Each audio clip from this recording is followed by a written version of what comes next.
Probably the most important thing we discuss in no selling sales, and something that I want you to thoroughly understand, is that you already know how to sell.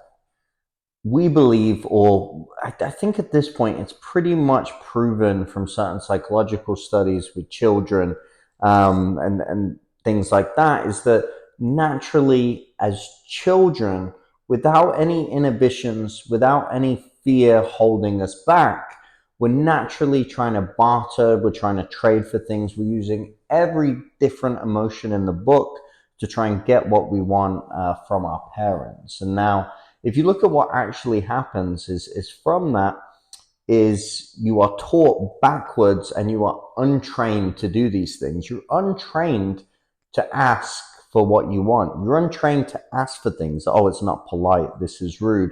And you really realize that you're conditioned from a very young age to be a consumer and not a seller, not somebody that has people consume, or that makes people purchase, or entices people to purchase. But you're really trained, and your whole mindset is built into just being a consumer and purchasing things. So you'll find that people feel very, very comfortable purchasing, but they don't feel comfortable selling. Whereas when you were that kid in that store that really, really wanted that Barbie or that toy or whatever it is, that ice cream, there was nothing that was going to stop you, nothing that was going to get you in your way. You'll try asking your parents nicely, you may try stomping, kicking, and screaming. You may try crying, but you're going to try every different way you can in order to get the said thing that you want. And I think really what you have to realize is, once you shift your mindset and you go back to this natural state, being uninhibited by social norms. I've found this. I had a conversation with somebody one day that used to ask everybody how they were doing the second they spoke to them, and I find this, in certain situations can be very good, but is sometimes can seem so shallow and so fake, because does he really care? I said, what do you say when somebody says, oh, well, I'm having a bad day because of this, this, and this? He goes, oh, okay, well, great. And then carries on with what he was going to say anyway. And I was like, well, how insensitive is that? And then what's the correlation between them going through a bad day? Let's say and I actually had this happen. I spoke to a woman who was, in hospital with her husband who just got diagnosed with cancer. And, oh, sorry, sorry to hear that. Is, you want to give me a call back some other time? And she said, no, actually, I need to talk about this now because I need to find a place to live.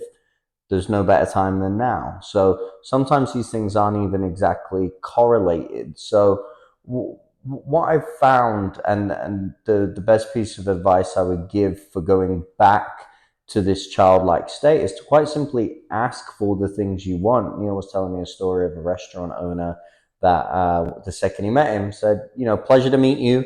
I want your business for life. And that really stuck with him, and something stuck with me. He continued to go to that restaurant for years. Now me and my family go to that restaurant, and sure enough, he did get his business for life, and all of his friends' business, because that gentleman had the panaz, or the forward, or the goal to actually ask for it. So I think that's really what you're looking for here, is asking specifically in real estate. I see so many people not ask their friends for business. I see so many people in different businesses that they feel shy to ask people for business, to ask clients for business. And this really, I think, breaks down to this: as a child, you were taught, don't ask for things, right? Because your parents probably didn't want to buy them for you. And don't do this and don't do that. And you've allowed these inhibitions to sink in. So I think it's something you really need to think about.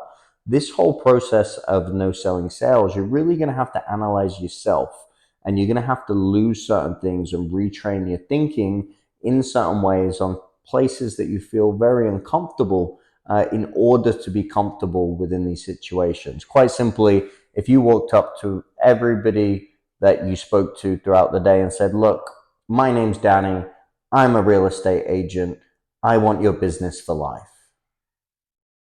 right? That starts a conversation. And the conversation quite simply after that is, okay, well, what are you going to do for my business for life? What do you offer? This, that, and the other. But that blatant, brutal, childlike honesty can really, really set you apart and allow you to start to open these doors and allow you to get more comfortable, because really you're just going to the world and telling it what you want, tell it what you're looking for, tell it what you do, and really being proud of you as an individual. We're going to go into this in a different video, uh, uh, CEO of you, and what that means to become the CEO of you and to get comfortable with yourself. So a lot of what we're going to be doing here is you getting completely comfortable with yourself, and then first of all, embrace child you. Child you wanted what they wanted and they went after what they wanted. Sit down. My goal with this company was, I sat down and said, I want to build $100 million company, and that's what I'm doing. It sounded stupid 3 years ago when I came up with that idea, but every day it gets a little less stupid. It gets a little less stupid. It gets a little less stupid. And now it's a realization that it's going to become a reality. So that's what I do every day. That's how I talk to people about my business. That's what I'm doing. That's my mission. And my dad used to say, the world makes way for anybody who knows where they're going. And I really believe that. So if you know what you want, and you get into your childlike state of asking for those things, you can really start to move forward at a lot quicker pace by quite simply going after what you're looking